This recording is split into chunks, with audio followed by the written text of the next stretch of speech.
Magandang araw kaibigan! Tuloy po kayo sa Felicidad's Channel. Sa mga kwento ng buhay at pag-ibig na hinalukay sa natatagong baul ni Felicidad. Pero bago po tayo magpatuloy, huwag niyo pong kalilimutan na i-like ang video, i-subscribe ang channel, at i-click ang notification bell para lagi kayong updated sa mga parating pa na upload.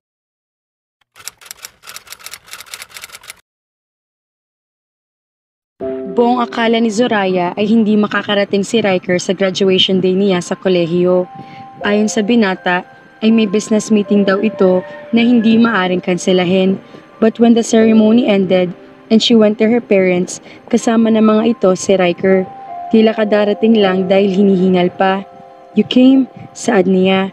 Hindi maiwasan ni Zoraya na pansinin si Riker.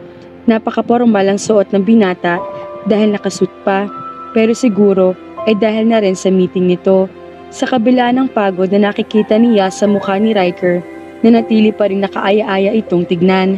Lalo pa nga naging gwapo ang binata nang ngumiti at nagliwanag ang mga mata na makita siya. Kahit sa Korea, nakabase ay hindi mukhang Koreano si Riker dahil na rin sa pinagmulan nito. Pero masasabi ni Zoraya na mas malaki ang iginandang lalaki nito kaysa sa mga kalahi niya. He had typical yet special Filipino features. May pagkakayumanggi ang kulay nito pero may katangkaran kaysa pangkaraniwang Filipino. Malaki rin ang mga mata ni Riker.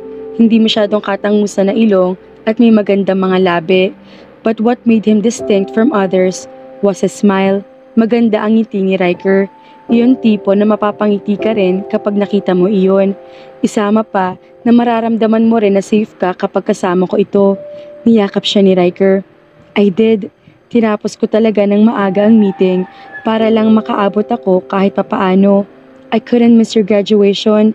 Hinalikan siya ng binata sa noo na hilig ng gawin ito. Pagkatapos ay ibinigay ang malaking punpon ng rosas na hilig din na ibigay sa kanya palagi. "Thank you," saad lang niya.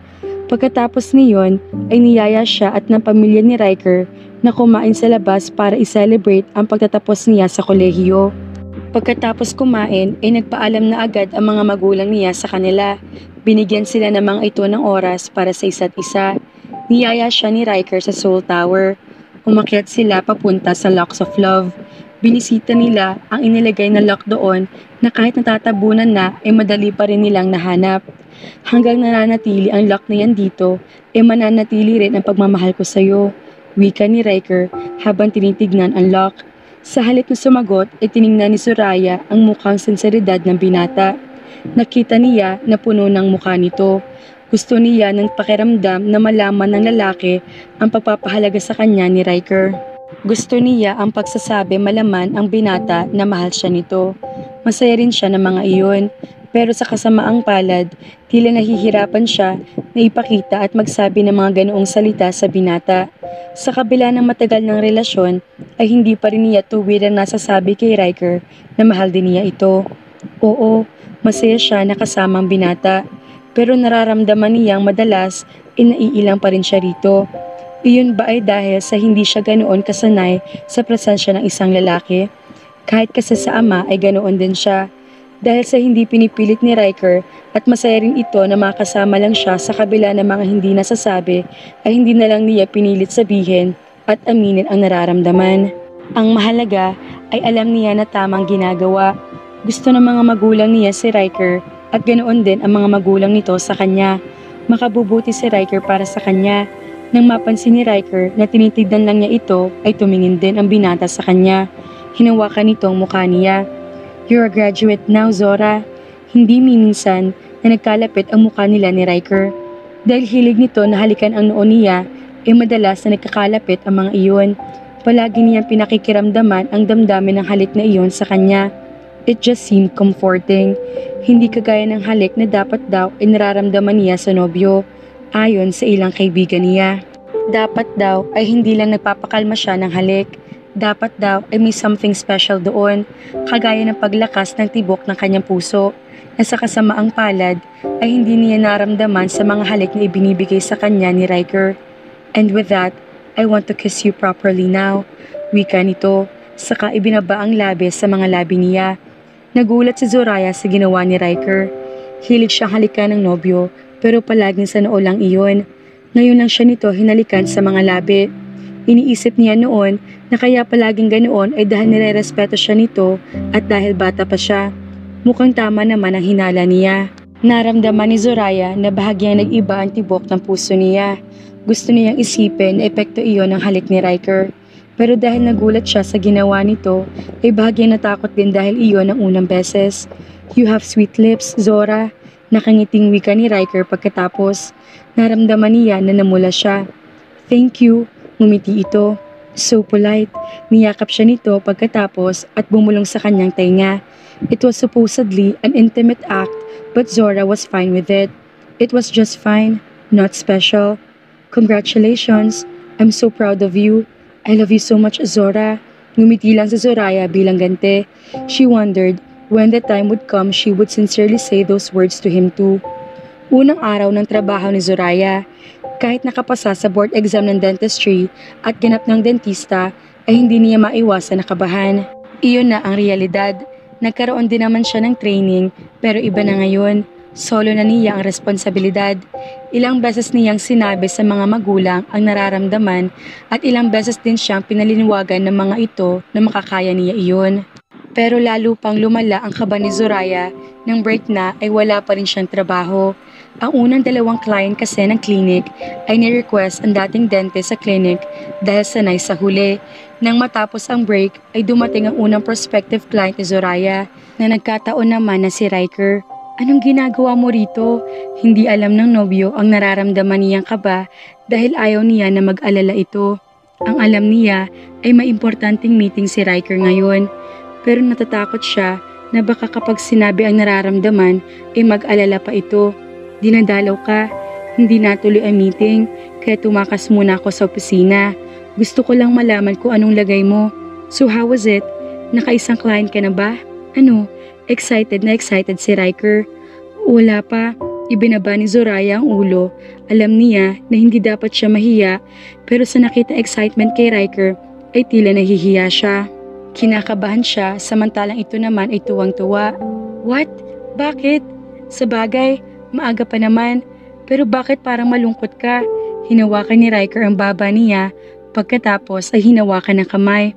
"You're trembling too. May problema ba?" "Wala pa naman talagang client na pwede sa akin at kinakabahan ako, Riker." Sa wakas, ay naamin na rin niya sa nobyo. Hinaplos ni Riker ang pisngi niya. "Kung ganoon, ako ang gawin mong unang pasyente." Ngumuwi si Zoraya. "You have perfect teeth. Hindi mo na kailangang magpa-dentist. Still, I want your opinion. Don't worry, babayaran ko naman ang fee mo at..." "Riker, hindi iyon ang punto ko. Ayaw ko na nagkakaganito ka, Zora. Kung natatakot ka dahil baka pag-eksperimentahan mo ang una mong pasyente at natatakot ka na makagawa ng masama dahil sa kaba, kung ganoon ay ako ang gawin mong pasyente. Hindi ako magagalit kung may mali ka man na nagawa sa akin o ano. Naiintindihan kita, pero wala nga ako magagawa sa'yo dahil wala ka naman kailangan. Meron ka magagawa sa akin. Kailangan ko ng postiso." Seryosong seryoso pa na sabi nito. "Ikaw ang postiso ko. Hindi ko kasi kayang ngumiti kapag wala ka." Hindi niya naiwasan na mapangiti dahil sa banat ni Riker. "Corny, pero ngumiti ka. Sigurado na gustahin mo rin iyon dahil naapektuhan ka." Ngumiti na rin si Riker. Hinawakan nito ang kamay niya. "Don't worry, okay?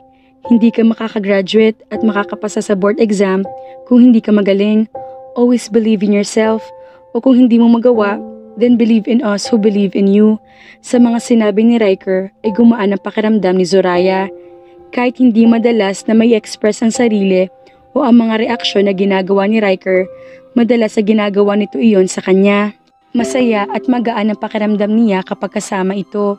Hindi man masabing nararamdaman nga niya ang nararamdaman ng normal na babae sa isang nobyo. Sa piling ni Riker, hindi siya dapat magreklamo. Maswerte siya na kay Riker siya ipinagkasundo. Mahal siya nito at lagi nasa tabi niya. Makakabuti ang binata para sa kanya. Kahit na ba nararamdaman niya para dito ay ang tila ba pakiramdam lang na isang kaibigan. Hindi tinupad ni Riker ang sinabi nito na susunduin siya ng araw na magpapadala ito ng bulaklak. Ganoon din ang nangyari sa mga sumunod. Tumama man siya sa hinala na pumayag ng binata na ma-engage sila ulit, Nararamdaman naman niya ang malaking pagbabago nito. Dapat ay inasahan na ni Zoraya na ganoon ang mangyayari. Binabago ng panahon ang maraming tao. Isama pa na sinaktan niya si Riker noon. Maaaring gumanti ito sa kanya sa pamamagitan ng panlalamig nito. Pero kung ganoon, bagaman alam na hindi maiiwasan, ay gusto pa rin niya na baguhin iyon. Naiintindihan niya si Riker. Naging masakit ang ginawa niya sa binata. Deserve niya na tila baliwalain na lang ito. Pero ayaw niyang pumayag na basta na lang ganoon. Hindi ba? At isa sa mga dahilan kaya siya pumayag sa plano ng mga magulang ay para na rin makabawi kay Riker. Para maitamang lahat, naiintindihan niya na maaring abala ito. Mas lumaki pa ngayon kaysa sa dati ang mga negosyo na hinahawakan ni Riker. Pero kung hindi nito kaya makapag-adjust, siya ang mag-a-adjust para sa binata. 2 taon pagkatapos na makagraduate ay ang tinakda nilang kasal ni Riker noon. Pero dahil tumanggi siya ay hindi nangyari iyon. Masyado nang postpone kung tutuusin ang kasal.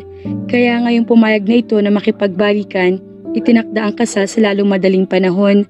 May itinalagang wedding planner si Riker, kaya kung tutuusin ay hindi mapapagod si Zoraya sa kanilang kasal. Nakausap din niya ang wedding planner at mabait naman ito. Nagustuhan niya lahat ng ideya inimungkahi nito at iilan lang ang mga bagay na kailangan na presensya nilang dalawa ni Riker. Isa sa mga iyon ay ang pagsusukat na isusuot nila sa kasal. 3:00 ng hapon ang oras ng fitting ni Zoraya ng damit. Mabuti nagkasya ang damit sa kanya kaya mabilis din na natapos ang fitting niya. Wala rin naging problema ang design niyon. Ang tanging problema lang ni Zoraya ay si Riker. Gusto niya na kahit papaano ay makausap niya ang binata. Dapat ngayong araw ay kasabay niya si Riker sa pagsusukat. Pero dahil busy na naman ito, ay hindi natupad iyon. Ang sabi nito ay susunod na lang pagkatapos ng meeting at mauna na raw siyang umalis. Pero hindi tinupad ni Zoraya ang gusto ng pakakasalan. Hinintay niya si Riker kahit ito ang pinakahuli-hulihang naging customer na dumating sa shop. Anong ginagawa mo rito? Nakakunot ang noon ni Riker na makita siya. Mukhang nagulat ito. Si Zoraya ay nagulat din kahit na ba inaasahan niya ang binata. Hindi na niya matandaan kung kailan sila huli nagkita ni Riker sa personal. Mula kasi nang magkahiwalay sila ay tila iniiwasan na siya nito. Tanging sa mga business world papers kung saan madalas nafi-feature ang binata, nakikita niya si Riker. Pero totoo nga yata ang kasabihan na ibang karanasan na makita sa personal ang taong nakikita mo lang madalas sa mga balita o di kaya ay sa TV. Sa sitwasyon kasi nila ngayon ay ganoon ang nararamdaman ni Zoraya. Malaki ang ipinagbago ni Riker na magkahiwalay sila. Gwapo ito noon pero mas naging gwapo ngayon. Nadagdagan ng laman ang binata na bumagay sa katawan nito. He looks so buff. Mas naging kaakit-akit tignan at hindi maintindihan ni Zoraya kung dahil ba iyon sinasabik lang siya sa pakikita uli kay Riker. It was a disturbing yet wonderful feeling. Masaya siya na makita ulit ito. Sinagot niya si Riker. Hindi mo na dapat ginawa iyon. Hindi ko hiningi iyon sa'yo. Masungit naman na saad nito. Hindi lang pala pisikal ang nagbago kay Riker, pati ang ugali. Dati ay hinaharap siya ng binata na para bang ang makita lang siya ay buo ng araw nito. Pero ano bang inaasahan niya ngayon? Halatang iniiwasan siya ni Riker at hindi siya nito gustong makita. Pero pumayag siya na pakasalan ako. Surely, he still feels something for me, right? Bulong ng hopeful na bahagi ng isip niya. Ngumiti si Zoraya. Okay lang, gusto ko to. Gusto ko rin makita ka na isukat ang damit mo. Tumaas ang isang kilay nito. Hindi ba masama yun? Ha? Hindi ah. Ang masama ay kapag sa babae. Inilapat lang niya ang damit sa katawan at ipinasukat sa kasing katawan na babaeng naroon sa shop kaya sumunod pa rin siya sa pamahiin. Hindi nagsalita si Riker at nagpunta na sa fitting room para isukat ang susuotan sa kasal. Matama naghintay si Zoraya hanggang sa maisuot nito ang damit. Nang lumabas ang binata ay muntik na mapanganga si Zoraya. Riker looked so damn gorgeous. Naguluhan si Zoraya sa nararamdaman. Lumukas ang tibok ng puso niya sa simpleng pagtingin lang kay Riker. Hindi nakangiti ang binata at tila wala rin sa mood pero kakaiba na ang nadarama niya. Paano pa kaya kapag nakangiti ito? Naalala niya noon na gusto niya si Riker kapag nakangiti. Tila ba ligtas na ligtas siya kapag ganoon ang reaksyon nito. She felt comfortable. Ngayon ay ginugulo naman niya ang damdamin dahil sa kakaibang reaksyon nito kaysa sa nakasanayan niya. Pero hindi ba dapat ay magustuhan niya iyon? Dati ay hinahanap-hanap niya ang ganoong damdamin kay Riker. Pero nakuha na iyon ay hindi pa rin siya lubusan na naging masaya. Alam kasi niya na may mali dahil hindi nakagaya ng dati si Riker. Still, gusto niyang umasa. Alam niya na mayroon pa rin namang pag-asa. Hindi papayag si Riker na magpakasal sila kung wala na itong nararamdaman sa kanya. Gusto niyang ibalik ang dating sila, ang dati kung saan maayos ang lahat. You look so gorgeous, Riker. Bagay na bagay sa'yo. It fits perfectly, just like how you fit in my life. Kung ganoon, wala na ako yung pababago rito.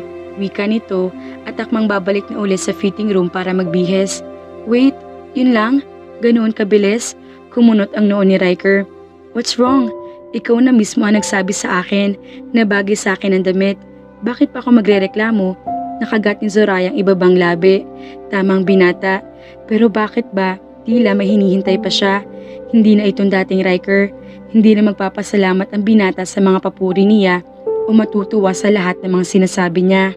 Just thinking about it hurt her. Nagtuloy na si Riker sa fitting room. Sandali lang at nakalabas na uli ito at nakapagbihes. Na akmang magsasalita ang binata ay niunahan na siya. Dinner, Riker? Nilagyan pa niya ng ngiti ang mga labi sa pagbabakasakali na maibang mood nito. Sandaling tinitigan siya ni Riker. I'm busy, sumaglit lang talaga ako dito. Pero malapit ng kasal natin.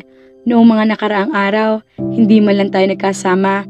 I don't think that what's happened to us is appropriate. Bumuntong hininga ito. Look, Zoraya. Nasaktan si Zoraya na hindi siya tinawag nito sa pangalang ito lang ang tanging tumatawag sa kanya. Alam mo na sa simula pa lang ay hindi na talaga appropriate ang relasyon natin. We are arranged to be married. Umiling siya. Pero dati ay hindi ganoon ang tingin mo. Hindi ka ganito dati, Riker. Humahanap ka ng oras sa kabila ng pagkaabala mo para sa akin.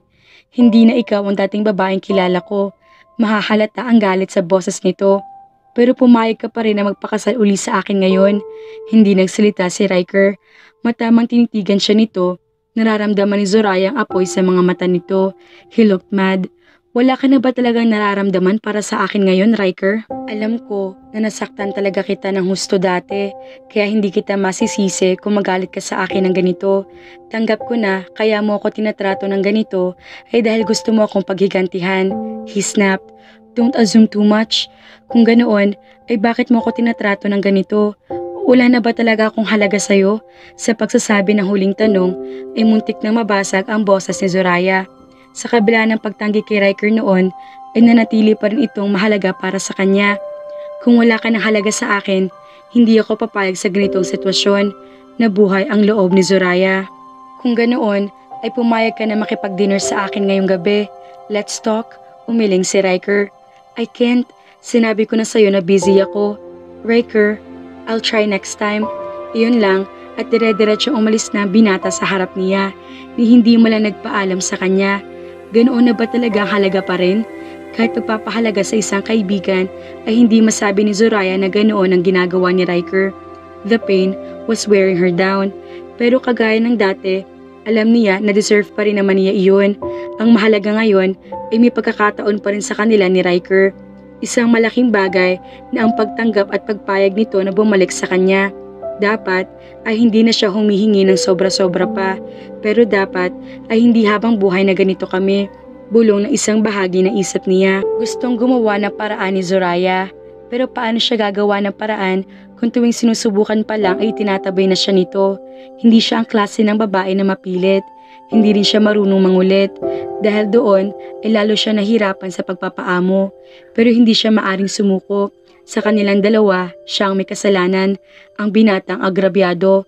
Kung hindi man niya magawa ngayon, magkakaroon pa rin naman siguro siya ng iba pang pagkakataon at umaasa siya roon. Mga kafelisidad, naawa ko kay Zoraya, pero siya naman ang may kasalanan. Bakit ikakaganoon si Riker? Anyway, gawin na lang niyang lahat para bumalik sa dati ang pagtingin sa kanya ng bilyonaryong bata. Kaya naman, abangan!